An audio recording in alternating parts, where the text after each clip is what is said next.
Graça e a paz.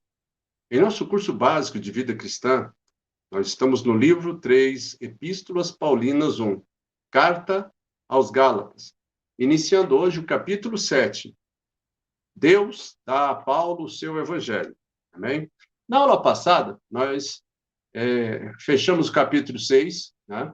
Paulo, defensor da fé, e apresentamos os seguintes fatos. No tópico 1, a introdução a Gálatas, vimos a causa da reunião do Concílio de Jerusalém e o propósito da epístola aos Gálatas. No tópico 2, Saulo, defensor da fé, falamos o que defendia a doutrina dos fariseus. E quem eram os Gálatas? No tópico 3, a responsabilidade pela defesa da fé, damos uma volta no esboço e no tema central da epístola aos Gálatas. Hoje, iniciando, então, o tópico 7, capítulo 7, tópico 1, o apostolado e o evangelho de Paulo. Nós havíamos recomendado aí a leitura do capítulo 1 para ficar mais fácil, ok? Amados, a partir daqui, né, muito dos nossos estudos será uma análise. Isso é, faremos um exame cuidadoso nas escrituras, de cada parte das passagens em foco. Por isso que nós recomendamos a leitura aí do capítulo 1. No capítulo 7, nós vamos ler o capítulo 1 e o capítulo 2 de Gálatas. Tópico 1, capítulo 1. Tópico 2, capítulo 2. Ok? Assim, sempre que você for estudar o texto, leia de início a passagem bíblica, porque vai facilitar muito o seu entendimento. Bom, relembrando, sempre que escrevemos uma carta, assinamos o nosso nome no final da mesma. Mas no tempo de Paulo era um pouco diferente. A carta iniciava com o nome do seu autor. Assim, a palavra Paulo, no início dessa carta, está exatamente dizendo quem a escreveu, ok? Paulo é a forma portuguesa do latim Paulus, né? Um nome romano. E lembrando, mas latim era a língua oficial dos romanos, ok? Então, Paulo era judeu, natural de Tarso, da Cilícia, cidadão romano de nascimento. Vamos entender esse ponto.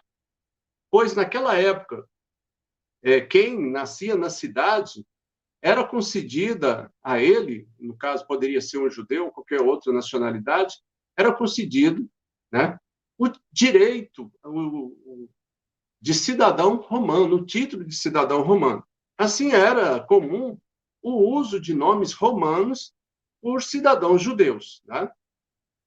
E nós vimos aí, Saulo é a forma grega do nome hebraico Saul, que foi idêntico aí ao primeiro rei de Israel, ok? Então, aqui nós temos Paulus, do latim, Saulo, do grego, e Saul, do hebraico, ok? Só para você entender. Então, Saulo era assim chamado desde o seu nascimento, até o momento que, juntamente com Barnabé, seguiram para a sua primeira viagem ali missionária. Lá em Atos, no capítulo 13, versículo 9, diz: Todavia, Saulo também chamado Paulo. Então, e a partir daí, passou a se chamar Paulo. Deixou o desígnio ou o nome anterior de Saulo, ok? Para Paulo, o uso desse nome romano pode ter um significado. Pode ter sido um sinal de renúncia do seu orgulho passado, da qualidade de judeu, né? Voltava, assim, às costas a sua anterior reputação, ambição e posição na sua nação, ao tornar-se servo de Jesus Cristo, ok? Então, vamos lá. Paulo foi chamado e enviado por Deus e não pelos homens. Vamos entender isso aí, amados. Podemos ver esta autoridade divina na sua poderosa apresentação da palavra de Deus e nos milagres que acompanhavam o seu ministério. E aqui cabe esclarecer algumas coisas. Primeiro, o judaísmo tinha os seus apóstolos, os quais chamavam-se de Sheriach, isso é, o enviado, termo esse que correspondia tanto a apóstolo quanto aos missionários, ok? Outro ponto, o que era o apóstolo? O que era o apóstolo? Bom, um apóstolo era um mensageiro especial, enviado por uma pessoa ou uma organização superior, que lhe dava autoridade para cumprir determinadas missões, ok? Então, depois dessa explicação inicial, vamos ao primeiro capítulo, no versículo 1. Bom, antes de nós falarmos sobre ele, gostaríamos que você refletisse sobre algumas coisas.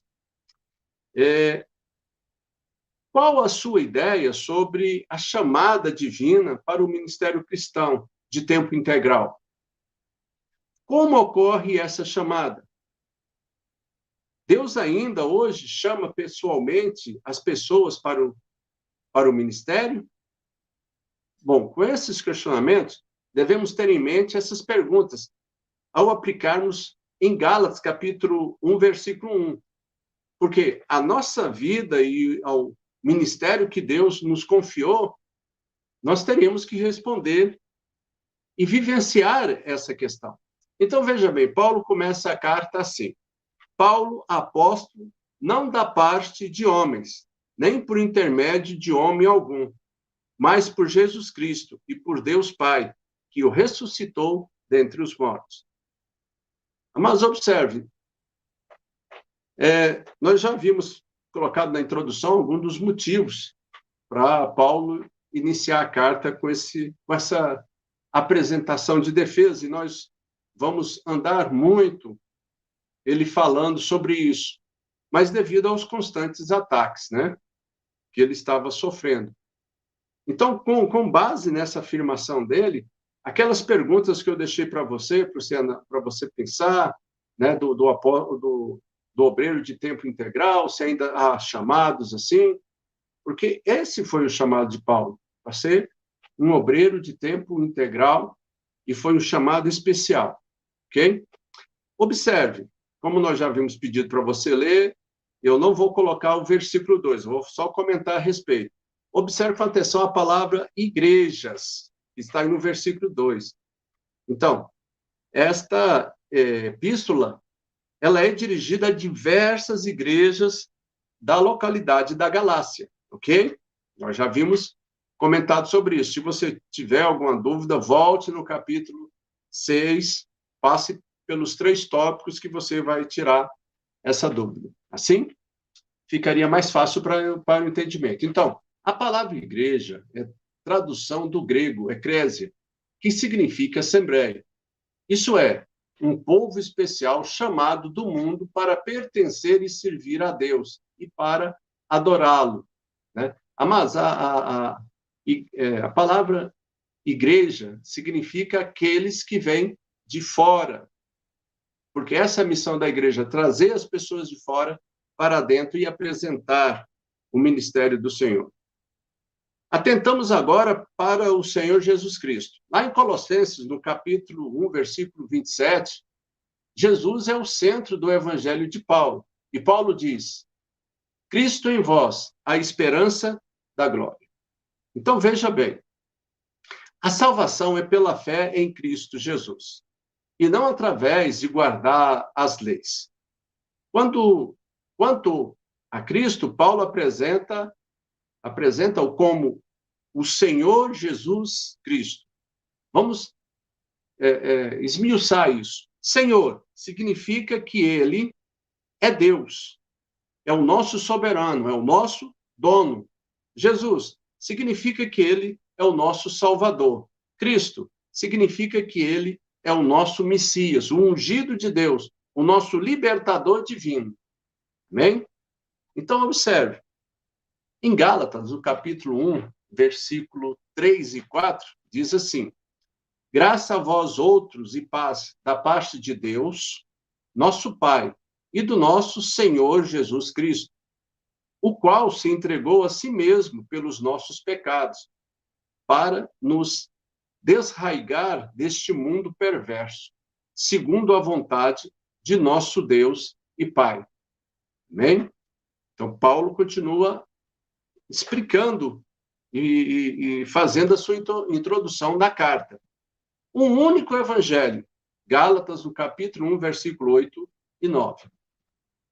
Mas, ainda que nós, ou mesmo um anjo vindo do céu, vos pregue evangelho que vá além do que vos temos pregado, seja anátema. Assim, como já dissemos, e agora repito, se alguém vos pregar evangelho que vá além daquele que recebestes, seja anátema, não creia, é maldição, amaldiçoe. Né? Então, observe, amado, quando Paulo fala de outro evangelho, ele se refere ao ensino que os judaizantes apresentavam em lugar do evangelho de Paulo. Né? Qual era o evangelho de Paulo? Que era a salvação pela fé em Cristo Jesus, a obra de Cristo Jesus.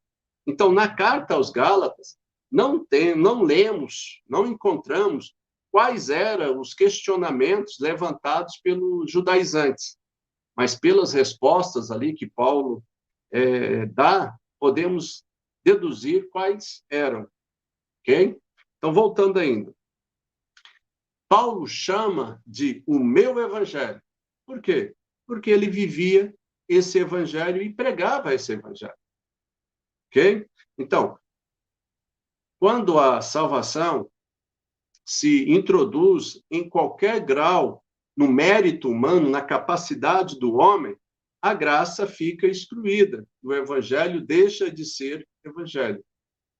O único padrão, diz Paulo, que devemos utilizar para nós avaliarmos ou testar todo o ensino religioso, as revelações, as visões, ou mesmo as mensagens evangélicas, é o evangelho. Porque é o único caminho, né? Então, o evangelho é a revelação final de Deus. Não há mais revelação a acrescentar na mensagem redentora de Deus. Não pode ser substituído ou trocado por uma nova revelação. A obra já está finda, ok? Então, o evangelho, ou seja, as boas novas da salvação pela fé em Cristo, é o verdadeiro e imutável evangelho, é a palavra de Deus, que está na sua Bíblia, na palavra revelada de Deus, ok? Então, por esta razão, Paulo diz que, Gálatas 1, no capítulo 9, que aquele que anuncia outro evangelho tem que ser anátema, maldito. Bom, como podemos aplicar o princípio que nos é dado por Paulo?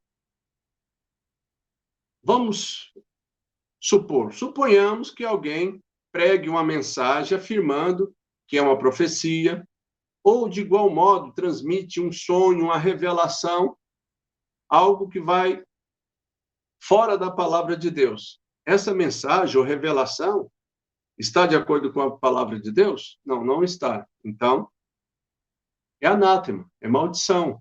Anote aí as quatro afirmações feitas por Paulo sobre a autoridade do seu evangelho. Primeiro, não é segundo os homens. Gálatas, capítulo 1, versículo 11. Faço-vos, porém, saber, irmãos, que o evangelho por mim anunciado não é segundo o homem. Segundo, não recebi de homem algum. Gálatas 1, 12.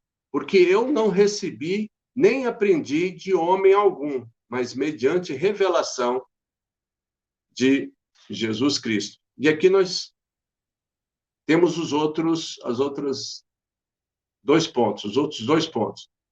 Terceiro, não aprendi de homem algum, recebi e aprendi pela revelação de Jesus Cristo.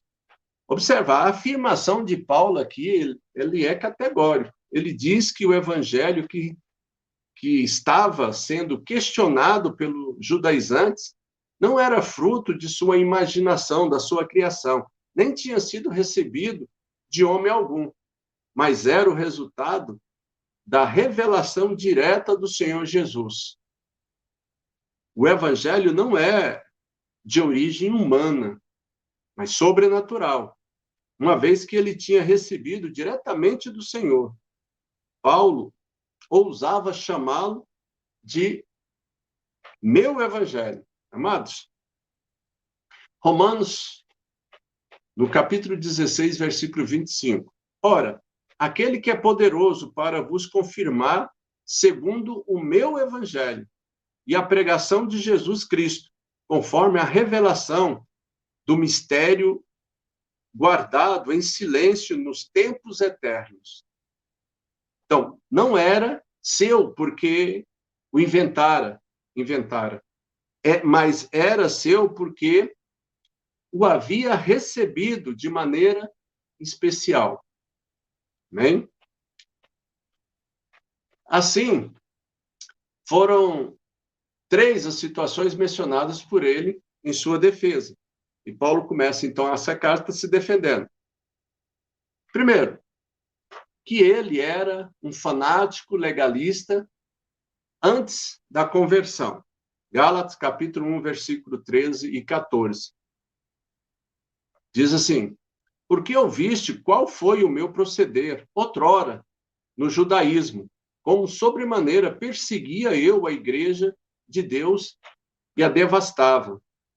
E a minha nação, quanto ao judaísmo, avantajava-me a muitos na minha idade, sendo extremamente zeloso das tradições de meus pais.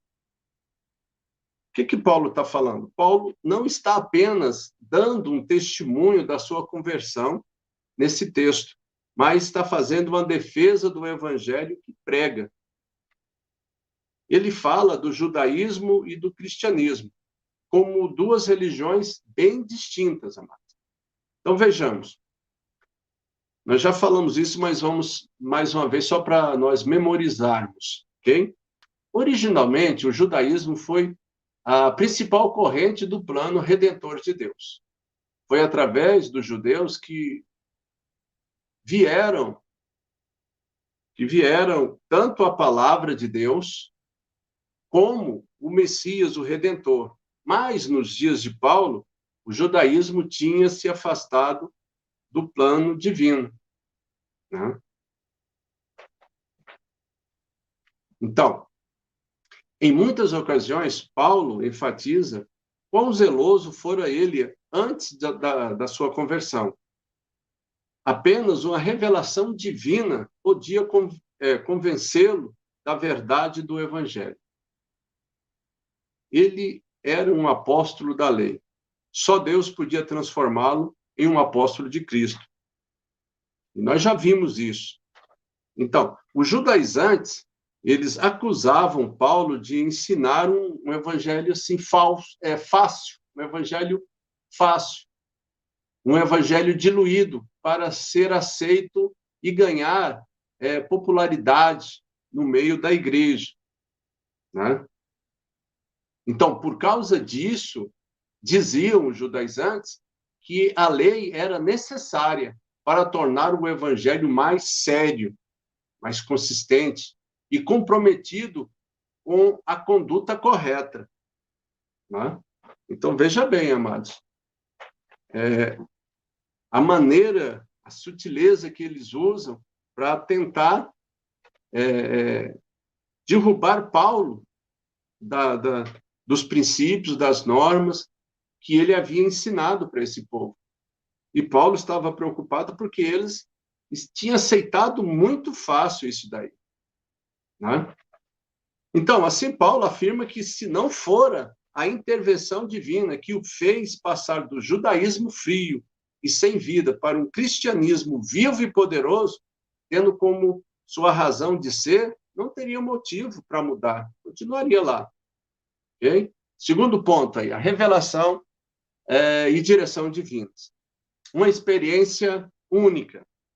Gálatas, capítulo 15, 16. Quando, porém, ao que me separou antes de eu nascer e me chamou pela sua graça, aprove revelar seu Filho em mim, para que eu o pregasse entre os gentios, sem detença, não consultei carne e sangue. Tá? Continua. Então, Paulo afirma que foi separado para Deus antes do nascimento e que, pela graça, recebeu o chamamento quando teve a revelação de Cristo. Mas, observe, tudo isso aconteceu sem a participação de homem algum. Lembremos-nos de que Paulo está falando da soberania de Deus, em quem escolhe a quem ele deseja para a sua obra. Paulo foi escolhido para um ministério especial no plano redentor de Deus. Assim, a vocação apostólica era devido apenas à vontade, à iniciativa de Deus, não dele. Ok? Então, nesse particular, o plano de Deus para ele foi que para ele pregar o evangelho entre os gentios, alcançar os gentios. Né? Então, observe, nesses versículos acima mencionados, ele nos mostra dois atos principais de Deus, seguido de dois propósitos. E esses propósitos também poderiam ser divididos em um propósito imediato e um propósito remoto. Por exemplo, vamos repassar o que foi dito. Deus separou-me desde o ventre da minha mãe. Primeiro ato de Deus, primeiro ato. Chamou-me pela graça, segundo ato, para revelar o seu filho em mim. Propósito imediato de Deus nele. E, por fim, para que eu pregasse o evangelho entre os gentios, o propósito remoto. Né? Então, observando tudo isso, apesar de Paulo ter tido uma experiência única, Deus não chama uma pessoa para a salvação sem que ele também não tenha chamado para o serviço. Lembra lá de Mateus, capítulo 28, versículo 19? A comissão que Jesus deu para a sua igreja, ide por todo mundo e pregai o evangelho a toda criatura. Pois é isso daqui. Então, a todos que Deus chama para a salvação, também chama para o serviço, para a obra. Amém? Terceiro e último ponto. Dirigido para o serviço. Vai de Gálatas, no capítulo 1, do versículo 17 ao 24. Observe, nesses versículos, consta tudo o que Paulo fez logo após ali a sua conversão. Ele não foi ter com os apóstolos em Jerusalém para saber o que devia pregar, aonde devia anunciar Jesus. Né? Deus lhe chamara e lhe deram uma direção exata do que ele devia fazer. E ele foi fiel a essa direção. Vê em Gálatas capítulo 1, versículo 17. Diz assim: nem subi a Jerusalém para os que já eram apóstolos antes de mim, mas parti para as regiões da Arábia e voltei outra vez para Damasco. Então, vamos lá. Paulo diz que ele ficou algum tempo em Damasco e depois disso ele foi para a Arábia, onde ficou durante 3 anos. A maioria dos estudiosos, dos teólogos, creem que foi justamente durante esse período de isolamento que Paulo recebeu as revelações plenas do Evangelho de Jesus Cristo. Foi quando ele teve esse contato. Diz Paulo aos Gálatas que os judaizantes estavam a convencê-los de que o Evangelho que ele pregava não era real. Assim, Paulo conta aos Gálatas, tenta trazer a lucidez para eles, o que lhe acontecera quando se encontrava em Jerusalém, diante dos 2 principais responsáveis pela igreja. Gálatas capítulo 1, versículo 18 e 19. Decorrido 3 anos, então subi a Jerusalém para avistar-me com Cefas, e permaneci com ele 15 dias. E não vi outro apóstolo, senão Tiago, o irmão do Senhor. Então, observe.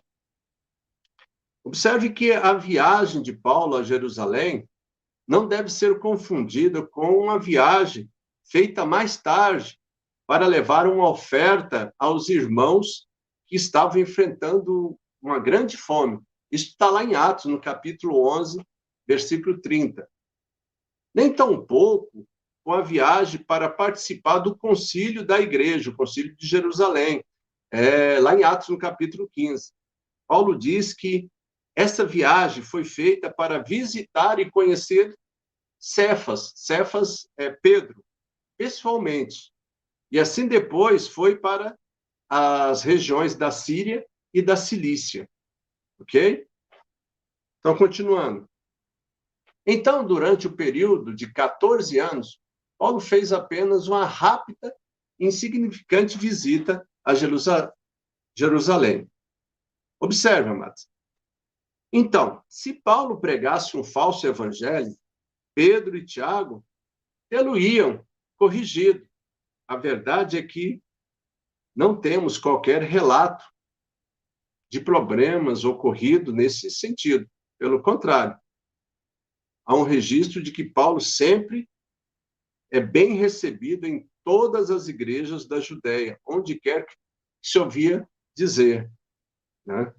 E aqui nós encerramos esse tópico 1, que diz assim, Gálatas capítulo 1, versículo 23. Ouviam somente dizer, aquele que antes nos perseguia, agora prega a fé, que outrora procurava destruir. Amém? Recomendamos novamente que os irmãos leiam o capítulo 1 e tirem todas as dúvidas, ok? Na próxima aula, nós estaremos entrando no capítulo 7, o tópico 2, e encerrando o capítulo 7. A consulta aos dirigentes da igreja. E, para isso, nós recomendamos a leitura do capítulo 2, para ficar mais fácil o entendimento. E nós temos por objetivo responder algumas questões. Quando se dá o reconhecimento de Paulo como apóstolo? Segundo, como o evangelho deve ser aplicado em nossas vidas? Terceiro, qual a diferença entre a lei e a graça? Quarto, como se dá a nossa identificação com Cristo? Amém? Amados, nós gostaríamos aí, novamente, pedir o apoio dos irmãos para que esteja divulgando o canal, né? Que esse estudo da palavra possa alcançar as pessoas que ainda não têm o conhecimento da palavra de Deus e que essa palavra possa transformar essas vidas. Nosso objetivo é evangelizar. Nós estamos evangelizando através da palavra e levando que a palavra traz conhecimento, graça, né? E gera transformação. Lembre-se disso. Ajude a divulgar o canal, né? Para que nós possamos atingir o maior número de pessoas, para que a palavra possa produzir os seus frutos. Se você gostou dessa palavra, deixa ali o seu like. Se não gostou também, deixa o seu dislike, né? Mas nós gostaríamos que você comentasse ali, que você desse o seu palpite do que pode estar sendo melhorado, né, para nós alcançar esse objetivo de levar a palavra ao maior número de pessoas possíveis. Ok? Não esquece de comentário e de deixar os seus questionamentos se você tem alguma dúvida. Porque nós estamos aqui para crescermos juntos e sermos fortalecidos. Amém? Que Deus abençoe os irmãos e até a próxima terça-feira, em nome de Jesus.